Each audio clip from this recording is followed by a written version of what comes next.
ሰላም በስመ አብ ወወልድ ወመንፈስ ቅዱስ አሐዱ አምላክ አሜን። ክርስቶስ ተንሥአ እሙታን በአቢይ ኃይል ወስልጣን አሰሮ ለሰይጣን አግዓዞ ለአዳም ሰላም እምይእዜሰ ኮነ ፍስሐ ወሰላም። ክርስቶስ ተብሎ ክርስቲያን፣ ወልድ ተብሎ ውሉድ፣ መንፈስ ቅዱስ ተብሎ መንፈሳውያን ባሰኘን በኢየሱስ ክርስቶስ ፍጹም ሰላም እንደምን አላችሁ? የተወደዳችሁ የሰላም ለኪ ሚዲያ ተመልካቾቻችን እግዚአብሔር እንደፈቀደና እንደወደደ መጠን ለብርሃነ ትንሣኤው አድርሶናል። ለብርሃነ ዕርገቱ በሰላም እንዲያደርሰን እየተማጸንን በባለ 50 ወይም ደግሞ ከትንሣኤው በኋላ ባሉ 50 ተከታታይ ቀናት የተነሱ የተለያዩ ጥያቄዎችን ሚዲያችን መልስ ይዞላችሁ ቀርቧል። ከሚዲያችን ጋር አብራችሁ እንድትሆኑ በልዑል እግዚአብሔር ስም ግብዣችን ነው። ክርስቶስ ተንሥአ እሙታን። እንግዲህ ትንሣኤ ማለት ተንሥአ ከሚለው የግስ ግስ የተገኘ ሲሆን ተነሳ ማለት ነው።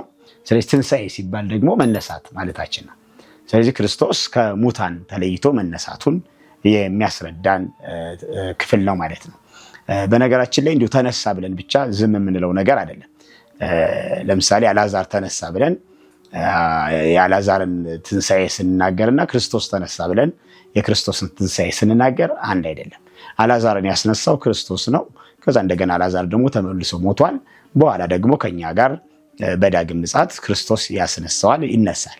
ክርስቶስ ግን በራሱ ፈቃድ ሞተ በፈቃዱ እንዳለ በራሱ በፈቃድ ሞቶ እንደገና በራሱ ኃይል በራሱ ስልጣን መነሳቱን የምናስረዳበት ነው ማለት ነው። በነገራችን ላይ ክርስቶስ ተነሳ ብቻ ሳይሆን ተነሳልን ነው የምንለው። ለእኛም ሁሉ ያስነሳን እኛን ሁሉ ነው። በኃጢአት መቃብር ውስጥ የነበረን እኛን፣ በኃጢአት ጨለማ ውስጥ የነበረን እኛን ከመቃብር ፈንቅሎ አውጥቶናል። ስለዚህ የእሱ መነሳት የእኛም መነሳት ነው ማለት ነው። እንግዲህ መጀመሪያ ከኃጢአት ለመነሳታችን ምልክት፣ ሁለተኛ ደግሞ በኋላም ደግሞ በዳግም ምጽአት እንደምንነሳ የሚያስረዳ ትልቅ ምስጢር ነው። ስለዚህ ትንሣኤ ብለን ስንነሳ ሞተን ተቀብረን በስብሰን እንደማንቀር የምንማርበት ትልቁ ተስፋችን ነው። በነገራችን ላይ ትንሣኤ ወንሴፎ ትንሣኤ ሙታን ወሕይወተ ዘይመጽእ ለዓለመ ዓለም ብለን ጸሎት ሃይማኖትን የሃይማኖት መሰረትና የሃይማኖት ጸሎት ብለን አባቶቻችን ክሪድ ብለው የሚጠሩትን እሱን ሰለስቱ ምዕት የደረሱትን ትልቅ ጸሎት ወንሴፎ ትንሣኤ ሙታን ወሕይወተ ዘይመጽእ ለዓለመ ዓለም። ይሄ ቀላል ነገር አይደለም። ትልቁ ተስፋችንም የክርስትና ይሄ ነው። የክርስትና የመኖሩ ምስጢር በራሱ የክርስቶስ ትንሣኤ ነው። በክርስትና ጸንተን የመኖራችን ምስጢር ህይወታችን ትርጉም የሚኖረው ክርስትናችን በራሱ ትርጉም የሚኖረው በኋላ ህይወት አለ ነው። ያን ህይወት ደግሞ ያስተማረን እሱ በመነሳቱ ነው። እሱ ባይነሳ እኮ ምንም ከንቱ ነው ማለት ነው። ልክ ሐዋርያው ቅዱስ ጳውሎስ በአንደኛ ቆሮንቶስ 15 ከቁጥር 24 ጀምሮ ስትመለከቱት ምንድን ነው የሚለው? ክርስቶስ ተነስቷል ብለን እናስተምራለን አለ። ይሄን ስናስተምር ግን አልተነሳም። አይ ክርስቶስ እኮ ከሙታን ተለይቶ አልተነሳም፣ ወይም ደግሞ ሙታን አይነሱም ብላችሁ የምትገነዘቡ ከሆነ ትምህርታችን ከንቱ ነው ይላል። ትምህርታችን ከንቱ ነው፣ ስብከታችን ከንቱ ነው። ስለዚህ እናንተ ለዚህ ዓለም ብቻ ህይወትን የምታስቡት፣ ለዚህ ዓለም ኑሮ እግዚአብሔርን ወይም ክርስቶስን የምታስቡት ከሆነ በጣም ሞኞች ናችሁ፣ በጣም ከንቶች ናችሁ እያለ ይናገራል። ከዛ ክርስቶስ ካልተነሳማ ምኑን እምነት አለን? እምነታችን ከንቱ ነው ማለት ነው እያለ በደንብ አስረድቶ መጨረሻ ላይ በስንዴ ቅንጣት መስሎ ወደ ገበሬ ሄዶ ገበሬ ስንዴን ቢዘራ ከዚያችን ስንዴ በስብሳ እንደገና 30-60 መቶ ያማረ ፍሬ እንደምታፈራ ያስረዳናል። ይህ ማለት የሙታንን ትንሣኤ ደግሞ ሞተን እንደማንቀር የሚያስረዳ ነው ማለት ነው። አንዲት ስንዴ ወይም አንድ ገብስ መሬት ላይ ተቀብሮ ከጭቃ ጋር ተለውሶ ከዛ በኋላ በስብሳ ነው አይደል 30 መቶ ያማረ ፍሬ የምታፈራ። ስለዚህ እኛም ደግሞ ሞተን በስብሰን እንደማንቀር ከምድር ስንዴ ከምድር ገብስ ከሚበቅለው ከሱ መማር ይቻላል። ይሄ ብቻ አይደለም፣ ክርስቶስ የተነሳልን ለምንድን ነው ከተባለ እናንተም ትነሳላችሁ ሲለን ነው፣ ተስፋ ሲሰጠን ነው። ለዚህ ነው ትንሣኤ ሙታንን ተስፋ እናደርጋለን። የክርስቲያን ተስፋው ይሄ ነው። እምነት፣ ተስፋ፣ ፍቅር በአንድነት ጸንተው ይኖራሉ ሲል አንዱ ተስፋ የተባለው ለዛ ነው። ወንሴፎ ትንሣኤ ሙታን ተስፋ ገና ያልተፈጸመ ወደፊት የሚፈጸመው ትንሣኤ ሙታን ነው። እንግዲህ አምስቱ አዕማደ ምስጢር ብለን ከምንማራቸው ምስጢረ ሥላሴ፣ ምስጢረ ሥጋዌ፣ ምስጢረ ጥምቀት፣ ምስጢረ ቁርባን ከዛ አሁን እነዚህ አራቱ እየተማርናቸውም እየፈጸምናቸውም ያሉ ናቸው። ለምሳሌ ምስጢረ ሥላሴ ስንል በምስጢረ ሥላሴ እየተማርን እንደገና በሥላሴ ስም እየተጠመቅን ነው። ምስጢረ ሥጋዌ ስንል ደግሞ የክርስቶስን ሰው መሆን እየተማርን እንደገና ደግሞ የእሱን ሰው መሆን አምነን በምስጢረ ቁርባን በሚለው እየቆረብን ነው፣ ተጠምቀን እየቆረብን ነው። ነገር ግን ምስጢረ ትንሣኤ ሙታን ገና ወደፊት የሚፈጸም ምስጢር ነው። ወደፊት የሚፈጸም ምስጢር ነው። ይህ ምስጢር ደግሞ ክርስቶስ አምላካችን ራሱ ተሰቅሎ ሞቶ ከዛ ደግሞ ተነስቶ አሳይቶናል ማለት ነው። ስለዚህ ሞት ይዘው ዘንድ አልቻለም። እንዲሁም ክርስቶስ ተንሥአ እሙታን ሞተ ወኬዶ ለሞት ለእለ ውስተ መቃብር ወሀበ ሕይወተ ዘለዓለም ዕረፍተ እያልን እኮ እናስተምራለን ሁልጊዜ በዜማ በቅዳሴው ይሄን ነው የምንለው። ክርስቶስ ተንሥአ እሙታን፣ ክርስቶስ ከሙታን ተነሳ። አያችሁ፣ ሞተ ወኬዶ ለሞት፣ ሞትን ይረግጠው ዘንድ ሞተ ነው የሚለው አይደለ? ሞትን ያሸንፈው ዘንድ ሞተ። ስለዚህ ክርስቶስ ሞትን ያሸንፈው ራሱ ሞቶ ነው። ምክንያቱም እኛ ራሳችን የሞት ሞት ሞተን ስለነበረ ትእዛዝን በማፍረሳችን ምክንያት ያን የሞት ሞት እንደገና ወደ ህይወት ለመመለስ እኛን ወደ ህይወት ለመመለስ ምን ማድረግ ነበረበት? ራሱ ሞቶ ሞትን ድል አድርጎ ሞትን አሸንፎ ሞትን ረግጦ እንደገና እኛን ወደ ህይወት መመለስ ነበረበት። ክርስቶስ ሞቶ እንደገና እኛን ወደ ህይወታችን ወደ ነበርንበት ክብራችን ወደ ቀደመ ክብራችን መልሶናል ማለት ነው። ስለዚህ ወሀበ ሕይወተ ዘለዓለም ዕረፍተ ለእለ ውስተ መቃብር ነው ያለው። በመቃብር ውስጥ ላሉትም ራሱ ሞቶ ህይወትን ሰጣቸው የተባልነው አንደኛ በኃጢአት መቃብር ለነበርን፣ ሁለተኛ ደግሞ ያው ሞተን በመቃብር እንኖርና እንደገና በኋላ በማይፈርስ ማንነት በማይበሰብስ ማንነት ለዘላለም በክብር የምንነሳበት ትንሣኤ ዘጉባኤ ስላለ በዛ ህይወት የምንኖርበትን ክርስቶስ ሲያስተምረን ነው። ምክንያቱም ከትንሣኤ በፊት ያለ ህይወታችን ወይም ደግሞ ከመሞታችን በፊት ያለ ህይወታችን ጥቂት ነው። ከሞትን በኋላ ወይም ከትንሣኤ በኋላ የምንኖረው ህይወት ደግሞ በጣም ረዥም ነው እና በዚች በጥቂቷ እድሜያችን ጥሩ ነገር ሰርተን በረከት ሰርተን በጎ ነገር ሰርተን ከእግዚአብሔር ጋር ተዛምደን በጥሩ ማንነት በጥሩ መንፈስ በጥሩ ቅድስና በንጽህና ኖረን በኋላ ከመላእክት ጋር አብረን የምንዘምርበት መላእክትን ሆነን እግዚአብሔርን መስለን ለዘላለም የምንኖርበት ህይወት ነው ትንሣኤ። ለዛ ነው ለትንሣኤ ብርሃኑ እያልን በኋላም ክርስቶስ ሲመጣ የመጨረሻው ዘመን ሲፈጸም በትንሣኤ ዘጉባኤ በክብር ትንሣኤ ያስነሳናል ብለን እናምናለን። እንግዲህ ትንሣኤ ዘለአሳር አለ፣ ትንሣኤ ዘለክብር አለ። በንስሐ ሳሙና ታጥበን በቅዱስ ቁርባን ታትመን በህይወት ዝግጅት በንጹህ ማንነት ለኖርን እኛ ትንሣኤ ዘለክብር ነው የሚኖረን። ስለዚህ ያን ትንሣኤ ነው የምንጠባበቀው ማለት ነው። ስለዚህ ከክርስቶስ ጋር ሞቱን በሚመስል ሞት ከእርሱ ጋር ከተባበርን ትንሣኤውን በሚመስል ትንሣኤ ከእሱ ጋር መተባበር አለብን እንዳለ ቅዱስ ጳውሎስ በትንሣኤውን መተባበር አለብን። ለዛ ነው የክርስቶስ ትንሣኤ ትንሣኤያችን ነው፣ ብርሃኑ ብርሃናችን ነው፣ በኋላም በብርሃን ለዘላለም ያኖረናል ብለን የምንማጸንበት ትልቅ ህይወት ነው። በስብሶ የሚቀር እንደሌለ፣ ሞቶ የሚቀር እንደሌለ፣ እንደገና ደግሞ መቃብር ውስጥ ተቀብሮ የሚቀር እንደሌለ በኋላ የምንነሳ መሆናችንን የምንማርበት ነው ትንሣኤ ማለት ነው። በስብሰን አንቀርም፣ ሞተን አንቀርም። ስለዚህ ክርስቶስም በሶስተኛው ቀን መነሳቱ እኛም በኋላ እንደምንነሳ ሲያስተምረን ነው። በነገራችን ላይ ተሰቅሏል፣ ከዛ እንደገና በመቃብር ውስጥ ቆይቷል፣ ከዛም በኋላ ደግሞ ተነስቷል። እንዲሁም የክርስትና ህይወት እኮ እንዳጠቃላይ ሲተረጎም አባቶች ሲያመሰጥሩት ምን ይላሉ? የሰው ልጅ እኮ ከዓርብ እስከ እሑድ ነው የሚኖረው ብለው ይናገራሉ። ለምሳሌ በምድር የምንኖረውን ኑሮ ዓርብ ብለውታል። ዓርብ ምን እንደተገጠመው ክርስቶስን ታስታውሳላችሁ። ያ ሁሉ ግርፋት፣ ያ ሁሉ ስቃይ፣ ያ ሁሉ መከራ አጥንቱ እስኪቆጠሩ ድረስ ያ ሁሉ ስቃይና ፈተና ያየው ክርስቶስ ዕለተ ዓርብ ነው። ስለዚህ ዓርብ ክርስቶስ ተንገላቷል፣ መከራ አይቷል። ለዚያ ነው ክርስቲያን የዓርብ ሰው መሆን አለበት የሚባል የመከራ ሰው ማለት ነው። እኛም በክርስቶስ ክርስቲያን የተሰኘን ዛሬ በዓለም ላይ መከራ የሚገጥመን ለዛ ነው። ፈተናው አለ፣ መከራው አለ። በክርስትናችን እንታረዳለን፣ በክርስትናችን ፈተና ይገጥመናል። ብዙ ነገር አለ ማለት ነው። በስጋዊ ነገር እንፈተናለን፣ በሃይማኖታችን በክራችን በማተባችን እንፈተናለን።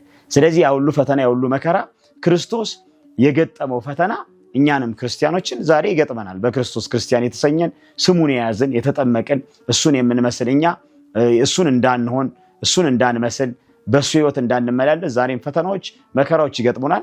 እኛም ደግሞ በኋላ የሚጣፍጥ ህይወት መኖሩን አውቀን በኋላ ትንሣኤ እንደሚመጣ አውቀን በኋላ እሁድ እንደሚመጣ አውቀን ሁልጊዜ ዓርብ ሆኖ መከራ ሆኖ እንደማይቀጥል አውቀን መጓዝ እንዳለብን ሲያስተምረን ነው። ስለዚህ ክርስቲያን ዕለተ ዓርብ ማለት የመከራው ጊዜ ይባላል። አጠቃላይ በምድር ላይ የሚያሳልፈው ጊዜ የመከራ ጊዜ ነው ለክርስቲያን ማለት ነው። የፈተና ጊዜ ነው። ለዚህ ነው እግዚአብሔርም ኢየሱስ ክርስቶስ ሐዋርያትን ሲያስተምራቸው ኢየሱስ ክርስቶስ ቅዱሳን ሐዋርያትን ሲያስተምራቸው በዓለም ሳላችሁ መከራ አለባችሁ፣ አይዟችሁ እኔ ዓለምን አሸንፌያለሁ ሲል ይናገራል። እና መጨረሻ ላይ አይዟችሁ እኔ ዓለምን አሸንፌያለሁና የሚል በጣም ትልቅ የተስፋ ቃል አለን። እና ዓለም አሸንፎን አይቀርም። ሞት ያሸነፈ መስሎት ነበረ። ክርስቶስንም ያኔ አሸንፎ ይዞ የሚያስቀረው መስሎት ነበር። በመቃብር ውጦ የሚያስቀረው መስሎት ነበረ። ነገር ግን በእግሩ ረግጦ ቀጥቅጦ ሞትን እንዳልነበር አድርጎታል ማለት ነው። ስለዚህ ሞት ተሸንፏል፣ ሞት ሞቷል ማለት ነው። ሞት የተባለው ደግሞ ዲያብሎስ ነው። ስለዚህ ዲያብሎስ ሞቷል፣ ሳጥናኤል ሞቷል። የሞተ እኛን ሊገዛን፣ የሞተ እኛን ሊያስተዳድረን አይችልም። የሞተ በእኛ ላይ ሊሰለጥን አይችልም። በእኛ ላይ መሰልጠን ያለበት የስልጣን ባለቤት የብርሃን አባት ክርስቶስ ነው። እሱ ሲሰለጥን ብርሃንን ለብሰን ብርሃን ተዋህደን በመንፈሳዊ ማንነት በቅድስና ሕይወት እንመላለሳለን፣ እንኖራለን። ያ ደግሞ የበረከት ሕይወት የበረከት ጊዜ ይባላል። እና ትንሣኤ ለክርስቲያን ምንድን ነው ከተባለ በጣም የተስፋ በቃ የመደሰት ጊዜ ነው። የደስታ ጊዜ፣ የሐሴት ጊዜ።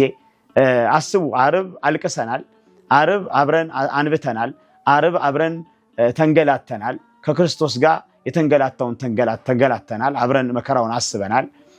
አብረን ሐሞት እንደጠጣው እኛም ደግሞ አፋችን እስኪመር ድረስ ጾመናል። ስቃዩን አብረን አስበናል። ከዛ ይሄን ሁሉ የምናደርገው እሁድ ትንሣኤ እንደሚመጣ በማመን ስለሆነ እንዳጠቃላይ የክርስቲያን ኖሮ ዓርብ ይባላል።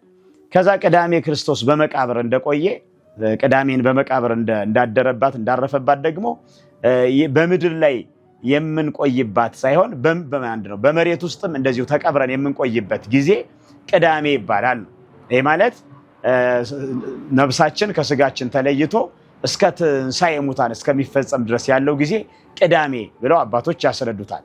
ከዛ በኋላስ ደግሞ ጌታ ሲመጣ የምንኖረው ህይወት እሁድ ነው ይባላል። እሁድ ማለት ሰንበት ማለት ነው።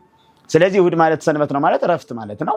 ስለዚህ ለዘላለም በረፍት የምንኖርበት፣ ከመላእክት ጋር በህብረት የምንዘምርበት፣ እግዚአብሔርን መስለን መላእክትን ሆነን በህብረት በኢየሩሳሌም ሰማያዊት በአንዲት ስፍራ በአንዲት ቦታ ሁሉም ቅዱሳን በአንድ ቦታ ተሰባስበን የምንዘምርበት፣ እግዚአብሔርን የምናመሰግንበት፣ ከእስከ የሌለው ዘላለማዊ የሆነ ጨለማ የማይፈራረቅበት ብርሃን ብቻ የሆነ ከቅዱሳን ጋር አብረን በሐሴት የምንዘምርበት፣ ምስጋናችን ረፍታችን ምስጋናችን የሚሆንበት፣ እንደ መላእክቱ ሆነን የምንዘምርበት፣ እግዚአብሔርን የምናመሰግንበት፣ የብርሃን ልጆች የምንሆንበት፣ ከጨለማ ወጥተን የብርሃን ልጆች ሆነን ለዘላለም በማይፈራረቅ ስሜት በአንድ አይነት ደስታ በአንድ አይነት ብርሃን በአንድ ቦታ በማይጠብ ስፍራ በአባታችን ቤት ለዘላለም በሐሴት የምንዘምርበትና የምናመሰግንበትን ዕለት እሁድ ብለው ጠርተውታል።